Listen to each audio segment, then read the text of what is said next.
여러분, 차를 운전해가지고 사람을 목적지까지 태워준다고 할 때 얼마나 멋있게 운전하느냐, 얼마나 폼나게 운전하느냐, 이게 중요한 게 아니죠. 얼마나 빨리 달리나, 얼마나 매너 있게 운전하느냐, 이거보다 더 중요한 게 있습니다. 목적지를 향해서 정확하게 달리고 있느냐, 이게 더 중요합니다. 엉뚱한 방향으로 달리면 아무리 친절하게 매너 있게 멋진 운전 솜씨 가지고 빨리 잘 달려도 다 헛수고 망치는 겁니다. 친절하고 뛰어난 운전 솜씨로 편안하게 목적지와 반대 방향으로 달리면 다 헛일하는 겁니다. 우리 인생에 있어서도 우리가 무엇을 하는 인생인가, 내가 무엇을 위해 달려가는가, 그거를 알지 못하고 엉뚱한 데로 달려가면 평생 열심히 살아도 다 헛일합니다. 한번 예를 들어 볼게요.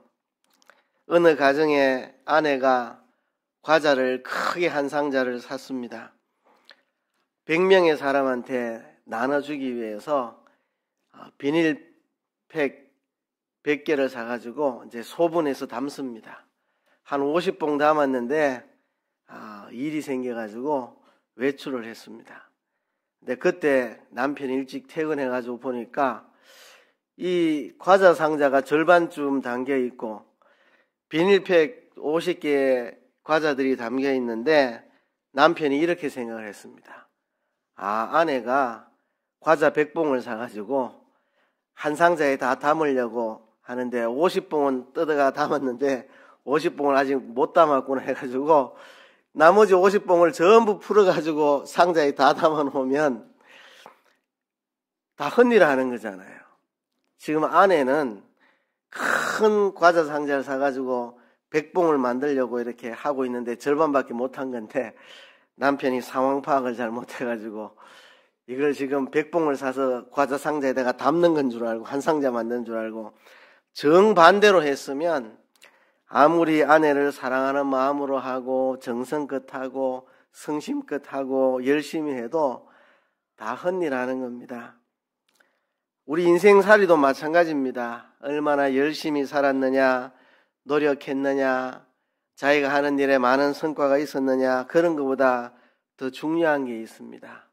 인생이 뭐 하는 인생인가, 무엇을 하는 인생인지 바로 알고 살아가야 인생 실패 안 하는 겁니다. 많은 사람들이 세상 살아가면서 뭐 하는 세상인지 모르고 살아갑니다. 돈 버는 세상인 줄 알고 살아가는 사람들, 돈만 벌면 인생 성공인 줄 알지만 세상은 돈 벌기 위해 있는 세상이 아닙니다. 건강하게 살면 인생 성공하는 줄 알고 건강을 위해 노력하지만 인생은 건강하기 위해 살아가는 인생이 아닙니다. 사도 바울도 육체에 질병이 있었고 하나님께 그게 떠나가기를 3번 간구했는데 하나님이 내 은혜가 네게 족하다고 허락지 않았습니다. 예수님 얼마나 많은 고난을 당하고 십자가에 죽으셨습니까? 그렇죠? 세상은 건강하게 살아가는 게 인생의 목적이고 길이 아닙니다. 세상은 놀고 먹는 세상이 아닙니다. 잘 먹고 잘 놀면 인생 성공하는 겁니까? 출세하는 것, 권력을 잡는 것, 그것도 인생의 목적이 아닙니다. 도대체 무엇하는 세상인가? 왜 하나님이 세상을 만드시고 우리를 이곳에 살게 하셨는가? 왜 우리에게 이런 현실을 우리에게 주셨는가? 이거를 정확히 알고 뭐하는 인생인지를 알고 살아야 됩니다. 오늘 본문 다니엘 12장에서 이 세상이 무엇하는 세상인지를 우리에게 알려주고 있습니다. 얼마 전에 새벽에 다니엘서를 다 공부를 했는데요. 이 다니엘서 12장을 통해서 우리가 배울 수 있는 것들 핵심적으로 한 5가지 정도를 이야기 드렸는데 그 중에 오늘 한 가지 뭐하는 세상인가 하는 것을 좀 중점적으로 말씀을 전하려고 합니다. 다니엘서는 우리에게 이렇게 말합니다. 이 세상은 영원한 영광과 수치를 마련하는 세상이다. 이 세상은 어떤 이는 영원한 영광을 마련하고 어떤 이는 영원한 수치를 마련하는 그런 세상이다. 세상 속에서 영원한 영광과 수치를 마련하는 이것으로 갈라지는, 어떤 이는 영광을 마련하는 사람도 있고 어떤 이는 영원한 수치를 마련하는 사람도 있고, 이거 하는 세상이라고 오늘 본문이 말하고 있습니다. 이건 성경 전체가 그래 말합니다. 베드로후서 3장에도 보면 경건한 자와 경건치 않은 자를 구별하는 세상. 그래서 경건한 자는 경건하게 살고 불경건한 자는 불경건하게 살고, 그래서 경건함과 불경건함이 다 구별되면 이 세상은 다 불사른다. 이 세상은 다 불살하기 위하여 간수되었다. 경건한 자와 불경건한 자, 이거를 구별하는 그런 세상이다. 요한계시록 마지막에 22장에 가도 똑같은 말을 합니다. 불의한 자는 그대로 불의를 행하고 더러운 자는 그대로 더럽고 의를 행한 자는 그대로 의를 행하고 거룩한 자는 그대로 거룩하게 살고, 의와 불의가 구별되는 세상, 더러운 자와 거룩한 자를 구별짓는 세상, 이거 하는 세상입니다. 그래서 경건함이 다 마련되면, 의가 다 마련되면, 영광이 다 마련되면 세상은 끝이 납니다. 영원한 수치와 이 불의가, 불경건함이 다 마련되면 세상은 더 이상 있을 필요가 없어서 베드로후서 3장에 불살한다고 분명히 말하고 있습니다. 똑같은 이야기인데 이 다니엘서 12장은 영원한 영광과 수치를 마련하는 세상이다. 영원히 영광스러울 사람도 있고 영원히 수치스러울 사람도 있고, 그것을 마련하는 세상이라고 오늘 다니엘서 12장은 우리에게 말씀하고 있습니다. 그래서 영원한 영광을 마련했으면 인생 성공하는 거고 영원한 수치를 마련했으면 인생 실패하는 겁니다. 권력을 잡았어도 영원한 수치를 마련했으면 실패한 거고, 그렇죠? 돈을 많이 벌었어도 영원한 수치를 마련했으면 인생 실패입니다. 그래서 우리가 뭐 하는 세상인지 알아야 됩니다. 돈 벌기 위한 세상도 아니고 잘 먹고 잘 놀기 위한 세상도 아니고 뭐 권력 잡기 위한 세상도 아니고 부자 되기 위한 세상도 아닙니다. 영원한 영광을 마련하는 세상입니다. 물론 우리가 돈도 벌고 놀기도 하고 먹기도 하고 다 합니다. 그러나 그것은 수단이지 목적이 아닙니다. 방편이지 그게 우리 목적이 아닙니다. 우리는 먹고 돈 벌고 그 모든 것들을 통해서 영원한 영광을 마련하고 영원한 수치를 면하는 이 일을 하는 것이 인생을 바로 살아가는 것입니다. 오늘 본문 다니엘 12장을 간단하게 해석을 하면요, 1절에 보면 그때에 내 민족을 호위하는 대군 미가엘이 일어날 것이요 또 환란이 있으리니 이는 개국 이래로 그때까지 없던 환란일 것이며 그때에 내 백성 중에 무릇 책에 기록된 모든 자가 구원을 얻을 것이라 말씀을 했습니다. 자, 이 다니엘서 이 12장의 배경을 생각해 보면 다니엘서는 12장까지 있는데 1장부터 6장까지는 역사 부분이고 7장부터 12장은 예언 부분입니다. 근데 역사 부분과 예언 부분이 우리에게 하려는 이야기는 똑같은 이야기입니다. 하나님이 세상의 주관자시다는 겁니다.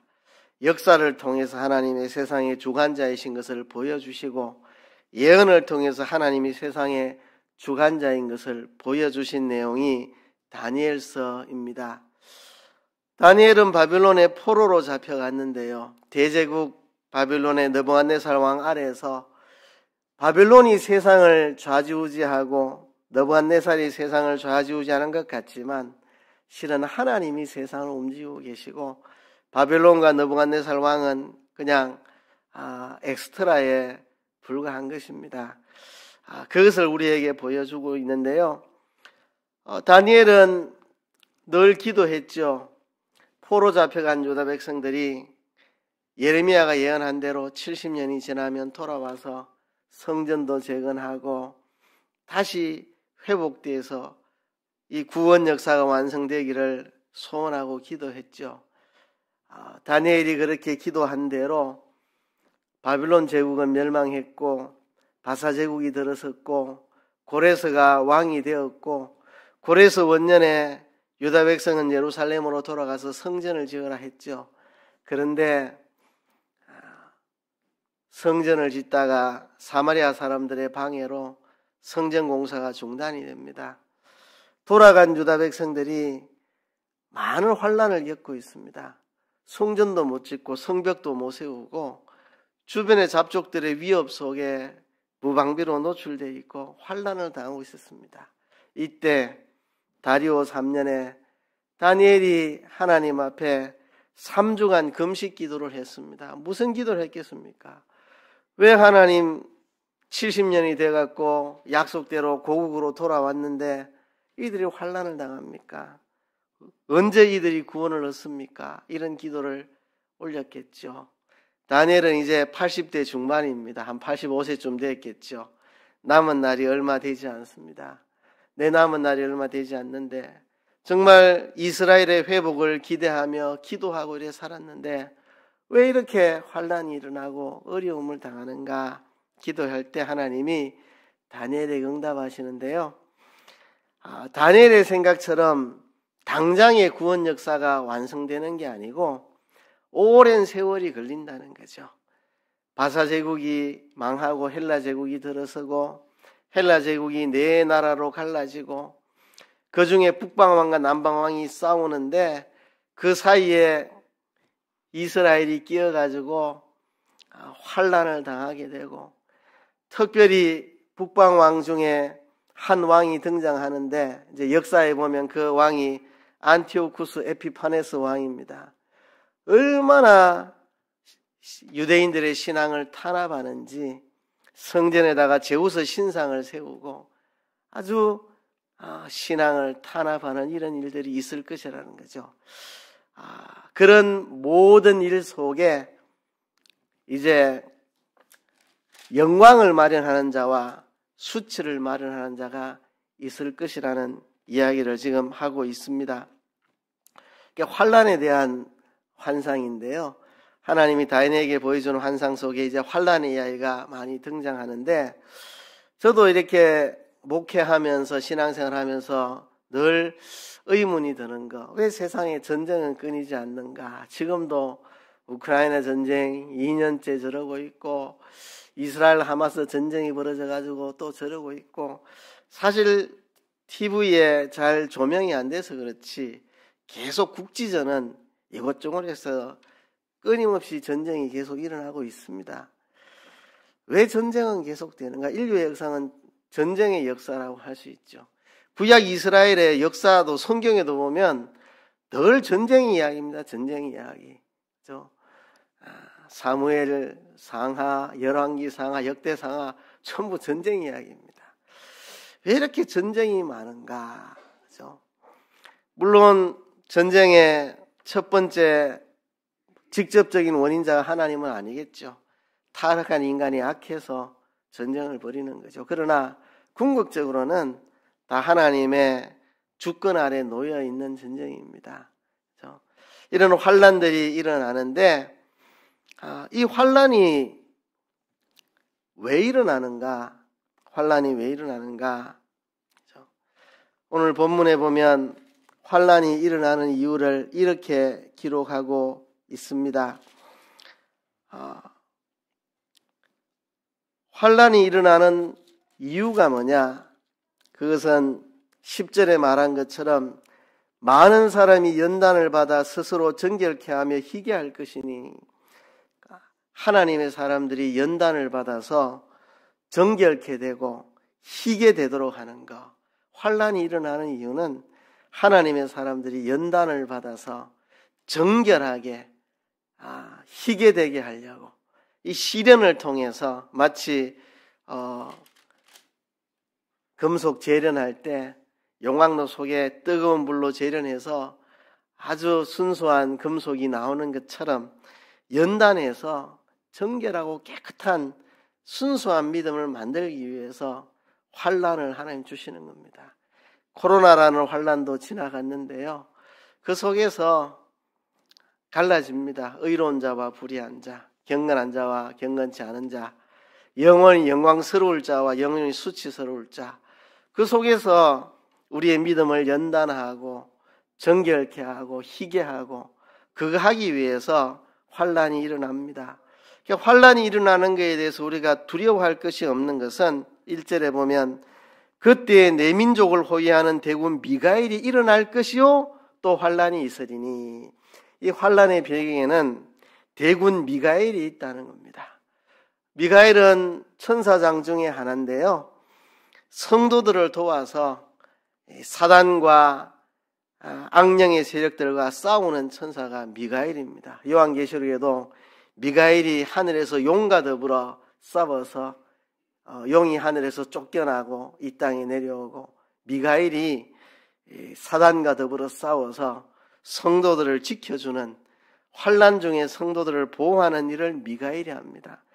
그래서 내 민족을 호위하는 대군 미가엘이 일어날 것이요 또 환난이 있으리니, 우리를 연단하여 정결하고 희게 만들기 위해서 환난을 하나님이 허락하시는 건데, 염려할 거 없는 것은 대군 미가엘이 일어나서 성도들을 지키고 보호할 것이라는 겁니다. 그래서 내 백성 중 무릇 책에 기록된 모든 자가 구원을 얻을 것이다. 하나님의 생명책에 기록된 모든 자가 다 구원 얻는다는 겁니다. 어떤 환난이 와도 대군 미가엘이 그 백성들을 지킬 것이기 때문에 생명책에 기록된 모든 자들이 구원 얻을 것이다. 다니엘이 얼마나 애탔겠습니까? 이스라엘이 나라를 잃고 바빌론 포로 잡혀왔는데 70년 되면 돌아온다 했는데, 돌아가가지고 환난을 당하고 성전도 못 짓고 저렇게 고난당하고 있는데, 다니엘에게 이제 다니엘은 80대 중반이고 떠날 날이 가까웠는데 미래에 대한 이야기를 하면서 앞으로 큰 환난이 일어난다. 이때로부터 한 200~300년 후입니다.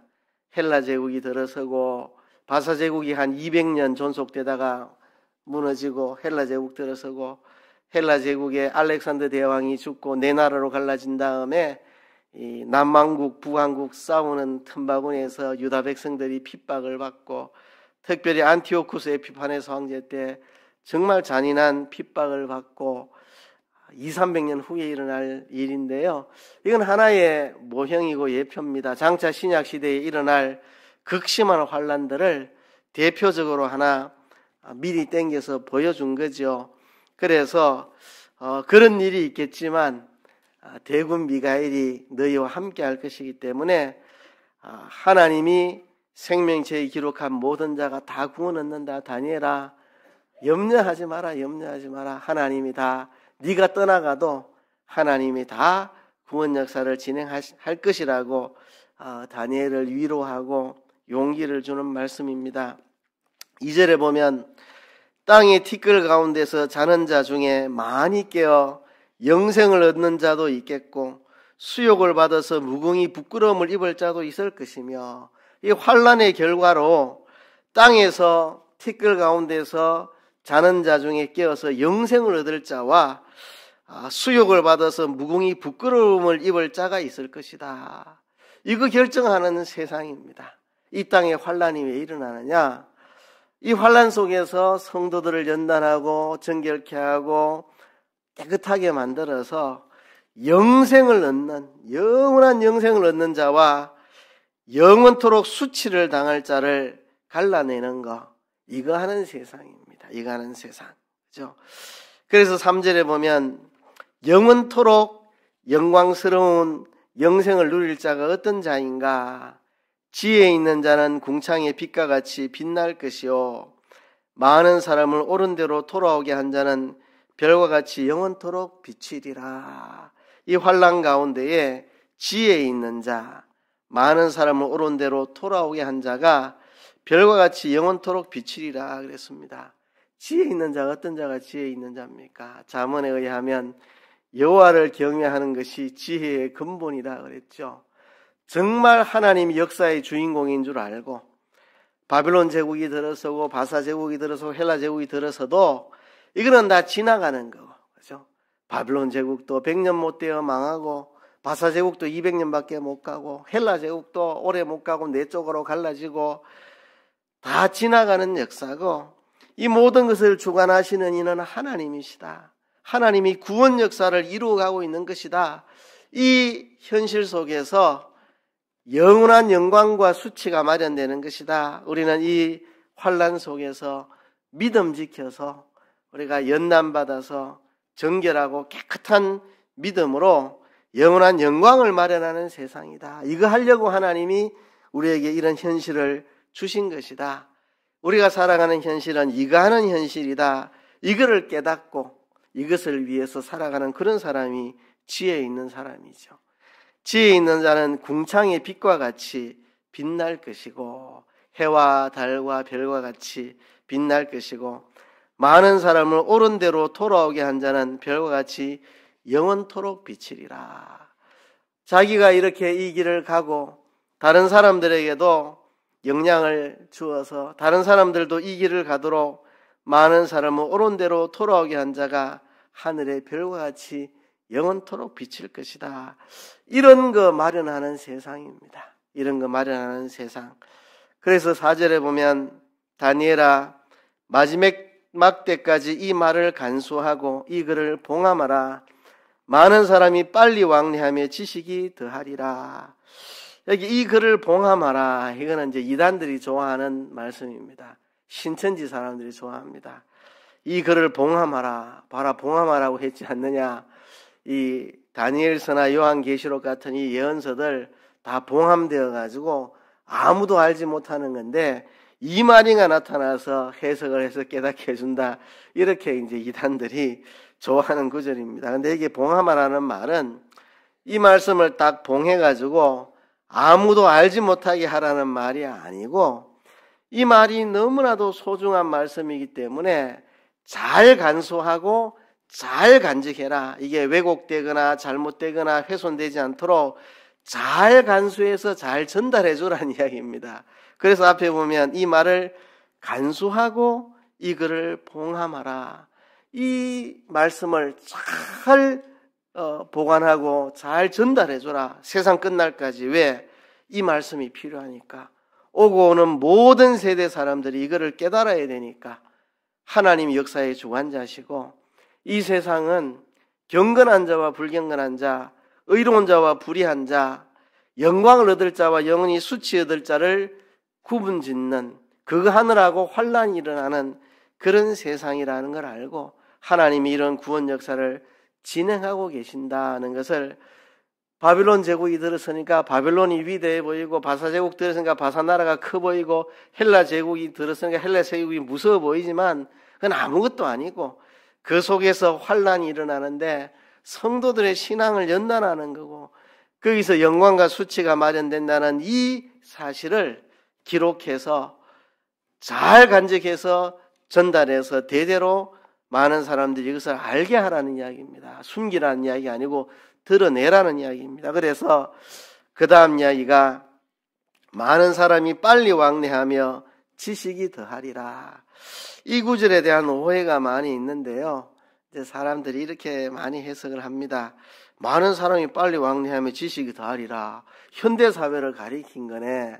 현대 교통이 발달해서 빨리 왕래하고 지식이 더해서 뭐 인터넷 들어가면 다 나오고 그거를 가리킨 것이다. 이렇게 많이들 해석하는데요. 이 문맥적인 뜻은 그런 뜻이 아닙니다.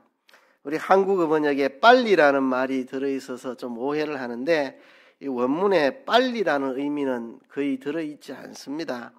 많은 사람이 이리저리 다니며 지식을 더하게 될 것이다. 원문에 직역하면 그런 뜻입니다. 많은 사람이 이리저리 다니며 지식이 더하리라. 사람들이 환난이 일어나고 시련이 올 때 왜 이런 환난이 일어나는지, 뭐 때문에 환난이 있고 전쟁이 있고 어려움이 있는 건지 알고 싶어서 그것을 깨달으려고 이리저리 다니며 지식을 찾는다는 거죠. 그러니까 다니엘아, 네가 이 말을 잘 간수하고 잘 봉함해서 잘 전달해서 이런 환난 가운데 참된 이 깨달음을 깨달으려고 애쓰며 부지런히 다니는 사람들에게 이 내용을 보고 지식을 더하여 깨달아 알게 만들어주라, 그런 뜻입니다. 이 뜻이 4절이 다니엘아 마지막 때까지 이 말을 간수하고 이거를 봉함해라. 많은 사람이 이리저리 다니며 지식을 구할 것이다. 참된 지식을 얻기 위해서 이리저리 다닐 것이다. 그들이 보고 깨닫도록 이거를 잘 기록해서 전달을 해주라는 이야기입니다. 그때 6절에 보면 그 중에 5절에 보면 나 다니엘이 본적 다른 두 사람이 있어 하나는 강 이편 언덕에 섰고 하나는 강 저편 언덕에 섰더니 그 중에 하나가 세마포 옷을 입은 자 곧 강물 위에 있는 자에게 이르되 이 기사의 끝이 어느 때까지냐 하기로 천사 둘이 등장하는데 히데겔 강, 티그리스 강 이편 저편에 하나씩 서 있고 그 중에 한 천사가 세마포 옷을 입고 강물 위에 있는 자에게 묻습니다. 이 기사의 끝이 어느 때까지입니까? 라고 묻습니다. 세마포 옷을 입고 강물 위에 있는 자는 예수 그리스도십니다. 사람의 몸을 입고 이 땅에 오시기 전 그리스도, 성자 하나님, 이 땅에 사람들 오시기 전에 구약에 계신 성자 하나님, 그분이 세마포 옷을 입은 분으로 등장하는데요. 천사가 그리스도께 묻기를 이 기사의 끝이 언제까지냐고 물을 때에 세마포 옷을 입은 인자 그리스도 그분께서 하늘을 향하여 손을 들어서 영생하시는 자를 가리켜 맹세합니다. 반드시 한때 두때 반때를 지나 성도의 권세가 다 깨어지기까지니 그렇게 되면 이 모든 일이 다 끝나리라 하더라. 자, 이게 보면 하늘을 향해 영생하시는 자를 가리켜 맹세하여. 바벨론 제국은 금방 지나고 100년도 못 되어 망하고 바사제국 200년밖에 존속 못하고, 그러나 영생하시는 자, 이 모든 세상을 주관하시는 그 하나님 앞에 맹세하기를 한때 두때 반때를 지나 성도의 권세가 다 깨어지기까지니 그렇게 되면 이 모든 일이 다 끝나리라. 이게 성도의 권세가 다 깨어지기까지 한다. 그러면 다 끝이 난다. 그러니까요, 성도의 승리는 이 주먹으로 이기는 게 아닙니다. 싸워가지고 혈육으로 이기는 게 아닙니다. 이게 성도의 권세가 다 깨어진다 그랬는데 앞에서는 대군 미가엘이 내 백성을 호위하고 지킬 것이라 그랬고 책에 기록된 모든 자가 다 구원 얻는다 그랬거든요. 그러니까 하나님의 천사장 대군 미가엘이 환난 가운데 성도들을 보호하는 사명을 맡고 사단의 대적과 싸워 이기는데, 그래서 모든 택한 자들이 다 구원 얻는데 여기 보니까 성도의 권세가 다 깨어진다고 말합니다. 그러니까 외형적으로 보면 성도의 권세가 다 깨지는 거고, 그 껍데기고, 알맹이는 성도들이 승리하는 거죠.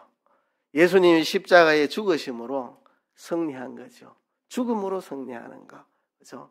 순교도 당하고, 재산도 뺏기고, 명예도 실추되고, 직장도 뺏기고, 물질도 잃고, 탄압받고, 그렇지만 신앙을 지켜가지고 믿음으로 승리하는 겁니다. 그러니까 어떤 면에서 보면 성도의 권세가 다 깨어지는 거고, 어떤 면에서 보면 대군 미가엘이 지키고 보호해서 신앙으로 승리하는 거. 그죠? 돈 손해 보면서 그 속에서 연단받아 신앙을 지키고 정결해지고 깨끗해지고. 그러니까 이 환난이라는 게 양면이 있습니다. 겉으로 보면 성도의 권세가 다 깨어지는 거고, 알맹이를 보면 믿음으로 성도들이 승리하는 것이고, 그런 환난이라는 겁니다. 그런데 성도가 환난받는 기간을 한때, 두때, 반때라고 기록합니다. 이게 무슨 뜻일까요? 한때, 두때, 반때. 한때는 환난의 시작입니다. 두때는 환난이 점점 심해지는 겁니다. 반때는 환난이 끝이 나는 겁니다. 여러분, 환난이 옵니다. 그러면 힘들죠. 빨리 끝났으면 좋겠지만 생각처럼 빨리 끝나지 않습니다. 환난은 점점 심해지고 깊어지고 어려워집니다. 두때 견디기 어렵죠. 그러나 하나님이 정한 때가 되면 신속히 환난은 끝이 납니다. 그게 반때입니다. 그게 한때, 두때, 반때. 환난의 시작과 계속되며 심화되는 것과 하나님이 정한 때 신속히 환란은 끝나는 것. 코로나도 그랬죠. 환란이 시작됐습니다. 사람들은 1년이면 백신 나와서 끝난다 이랬는데 2년이 가도 끝이 나지 않고 3년이 가고, 그죠? 사람들은 힘들죠. 두때. 그렇지만 금방 또 다 해결이 돼가지고 자유롭게 지금 예배드리고, 그죠? 환란이라는 게 그런 겁니다. 한때, 두때, 반때. 환란이 시작될 때 어려운데 빨리 끝나면 좋겠지만 참 인내하기 어렵도록 두때를 또 더 기다려야 되지만 인내하고 참으면 신속히 또 끝이, 하나님 정한 때에 끝이 옵니다. 이게 성도의 환란의 성격입니다. 한때와 두때와 반때, 성도의 권세가 다 깨어지기까지 인내해서 우리가 승리하는 것입니다. 근데 8절에 보면 내가 듣고도 깨닫지 못한지라 내가 가로되 내 주여 이 모든 일의 결국이 어떠하게 삼나이까. 다니엘이 듣고도 다 알지 못했습니다. 앞에서 다니엘이 환상을 볼 때에 다 깨달았다고 말했습니다. 내가 깨달았다. 그런데 이 부분에 와서는 다니엘이 깨닫지 못했다. 다 깨닫지 못했다. 그래서 다 깨닫지는 못했지만 내 주여 이 모든 일의 결국이 어떠하겠습니까? 내가 무슨 소리인지 다 깨닫지 못하겠습니다. 그런데 이 모든 일의 결국이 뭔지는 알려주십시오라고 말씀을 드릴 때에 그가 가로되 다니엘아 갈지어다 대저 이 말은 마지막 때까지 간수하고 봉함할 것이나. 다시 한번 이 말을 마지막 때까지 간수하고 잘 전달하고 전수하라고 다시 한번 더 당부합니다. 다니엘은 다 깨달을 수 없습니다. 그 시대로서는 다 깨달을 수 없는 겁니다. 그러나 네가 잘 이것을 간수해서 전달해라. 그러면 때가 되면 그 환난 중에서 이 글을 읽는 자들이 깨달을 것이다. 너는 다 깨닫지 못하지만 잘 간수해서 전달하는 게 네 사명이고, 그렇게 하면 때가 되면 필요한 하나님의 사람들이 깨달아 알 것이니까 네가 다 깨닫지 못해도 이것을 잘 간수해서 전하라고 말합니다. 10절에 보면 많은 사람이 연단을 받아 스스로 정결케 하며 희게 할 것이나 악한 사람은 악을 행하리니 악한 자는 아무도 깨닫지 못하되 오직 지혜 있는 자는 깨달으리라. 다니엘, 네 때는 지금 이거를 다 깨달을 수 없지만 너는 이거를 잘 봉함해서 전달해라. 악한 자들은 깨닫지 못하지만 지혜로운 자들은 깨달을 것이다. 하나님 역사의 주관자라는 걸 알고 핍박이 오고 환란이 올 때 그들이 세상을 마음대로 좌지우지하는 것 같지만 그렇지 않다. 이것은 우리를 연단시켜서 영원한 영광을 마련하는 그런 것이라는 것을 깨달아 알고 믿음을 지켜 살아갈 것이니까 너는 이것을 잘 전달하라고 그렇게 말합니다. 여러분, 여기서 우리가 알아야 될 게 있는데요. 우리가 모든 걸 다 아는 게 아닙니다. 다니엘도 모든 걸 다 아는 게 아닙니다. 앞에서 환상을 볼 때마다 다니엘이 깨달았다, 다 깨달았다 말하는데 여기서는 못 깨달았다 이렇게 말하거든요. 그래도 전달해라. 뒤에 오는 사람들이 깨달을 것이라고 그렇게 말하죠. 세례 요한도 얼마나 위대한 하나님의 사람입니까? 그러나 세례 요한이 그렇게 위대하지만 앞으로 신약교회 성도들은 예수님에 대해서 세례 요한보다 더 깊이 깨달을 것이라고 세례 요한도 아는 것이 제한되어 있습니다. 그래서 오실 그이가 당신입니까? 다른 일을 기다려오리까? 세례 요한도 자기 시대에 자기에게 주어진 사명 다 행하고 자기가 깨달을 수 있는 것 깨닫고 못 깨닫는 거는 세례 요한도 못 깨닫고 그 시대로서는 깨달을 수 없는 것들이 있습니다. 자기 사명 잘 감당하면. 그러니까 다니엘이 너무 마음이 아픈 거잖아요. 포로 잡혀와서 70년 동안 믿음의 싸움을 하고 하나님의 백성들을 돌보는 일을 했는데 이제 눈 감을 때가 다가오는데 회복되는 역사가 아직 완성이 안 되고 마음이 조급한데 다니엘에게 이제 보여주는 거죠. 그죠? 네가 하는 일은 여기서 끝이고 네가 죽고 떠나더라도 하나님이 천사들을 데리고 다 구원 역사를 진행시킬 것이다. 좀 더 자세히 말하면 이 땅에 오실 그리스도, 구약에 계신 성자 하나님, 그분이 주인공이 돼서 천사 미가엘을 데리고 가브리엘을 데리고 이 구원 역사를 다 진행하게 될 것이라는 겁니다. 하나님이 구원 역사를 계속 진행해 나간다는 것입니다. 그렇죠? 이제 11절에 보면 매일 드리는 제사를 폐하며 멸망케 할 미울 물건을 세울 때부터 1290일을 지낼 것이요 기다려서 1335일까지 이르는 그 사람은 복이 있으리라. 자, 매일 드리는 제사를 폐하며 다니엘 이때로부터 한 200~300년 후에 한 300년 후에 헬라 제국의 안티오쿠스 에피파네스 황제가 들어서서 신앙 핍박을 합니다. 성전에다가 제우스 신을 세웁니다. 매일 드리는 제사를 금지시킵니다. 멸망케 할 미울 물건을 성전에 세웁니다. 이때로부터 1290일을 지낼 것이요 기다려서 1335일까지 이르는 그 사람은 복이 있으리라. 이때로부터 1290일 또는 1335일 이쯤 지나서 안티오코스 에피파네스 황제는 죽습니다. 그죠? 그러니까 인내하라는 거죠. 인내하라. 근데 여기 1290일 이게 이제 그 당시로서는 안티오코스 에피파네스 황제가 죽고 환란이 그치는 그때의 시간을 가리킨 것으로 보이기도 하는데요. 우리에게는 이게 어떤 의미가 있는 숫자일까 생각해 보면 저도 이 숫자의 정확한 의미를 다 이해하지는 못하겠습니다. 그러나 분명한 것은 이겁니다.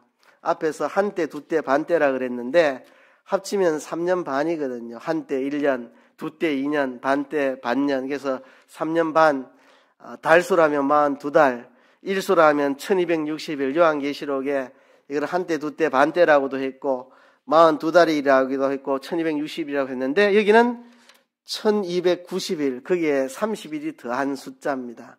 또 거기에 45일이 더한 1335일이라고 말합니다. 그러니까 하나님이 정한 때가 있다는 거죠. 환란의 때는 1260일인데 거기 30일을 더 인내하고 거기서 45일을 더 인내하라. 그러니까 이게 정확한 의미를 다 이해할 수는 없지만 분명한 것은 인내하라. 인내하라.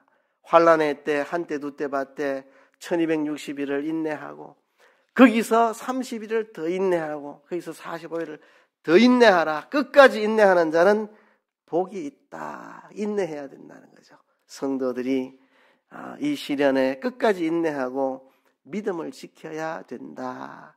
매일 드리는 제사를 폐하며 그랬는데 코로나 때가 생각나더라고요. 정부에서 예배 중단하라고 얼마나 압력을 가하는지.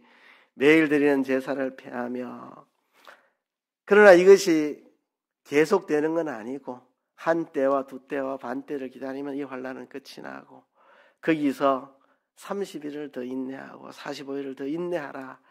끝까지 인내하는 자는 복이 있다고 말합니다. 그러면서 너는 가서 마지막을 기다리라. 이는 내가 평안히 쉬다가 끝날에는 내 업을 누릴 것임이니라. 참 저는 이 말이 가슴 찡합니다. 너는 마지막을 기다리라. 네가 평안히 쉬다가 끝날에는 내 업을 누릴 것입니다. 다니엘은 정말 믿음의 사람으로 바빌론 제국에서 바빌론과 느부갓네살 왕과 신앙의 싸움을 싸워 승리하고 그 백성들을 신앙으로 이끌었던 사람인데요. 이제 죽을 날이 다가오는데 이스라엘의 회복이 아직 제대로 안 되고 얼마나 마음이 애간장이 탔으면 3주 금식기도 했겠습니까? 그런 다니엘에게 너는 가서 마지막을 기다리라. 네가 평안히 쉬다가 끝날에 네 업을 누릴 것이다. 네가 큰 상을 받을 것이다. 너는 마지막을 기다리라. 네 할 일 다 했다. 네 할 일 다 했다.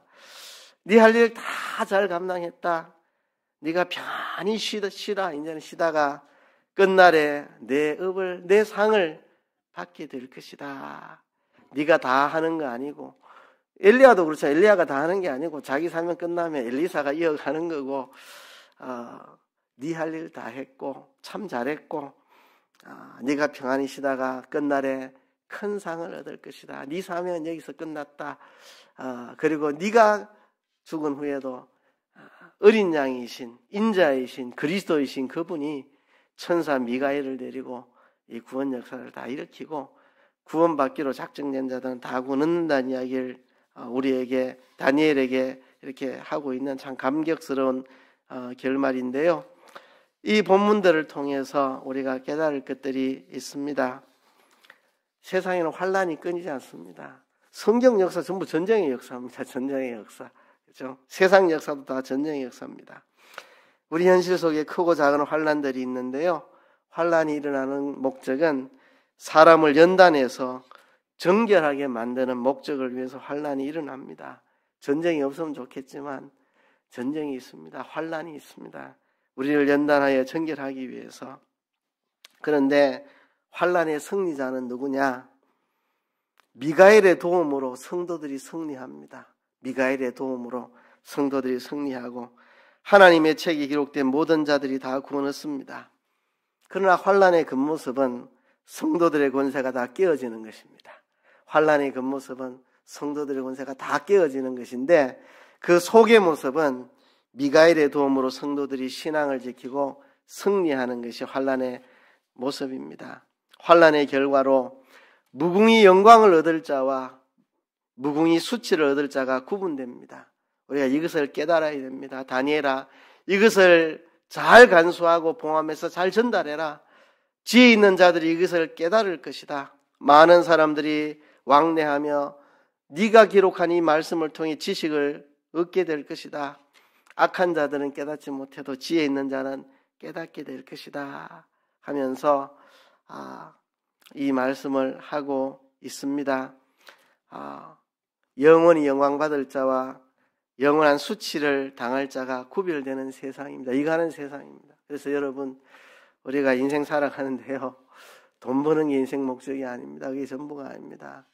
그래서 잘 먹고 잘 사는 게 인생 목적이 아닙니다.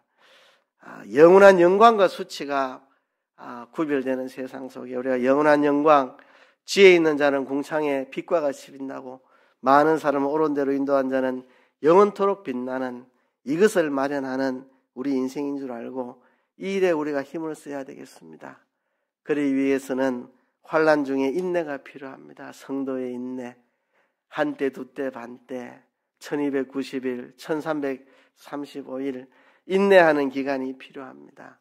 우리가 믿음으로 잘 인내하며 영원한 영광을 마련하는 저와 여러분 되기를 주의 이름으로 축복합니다. 말씀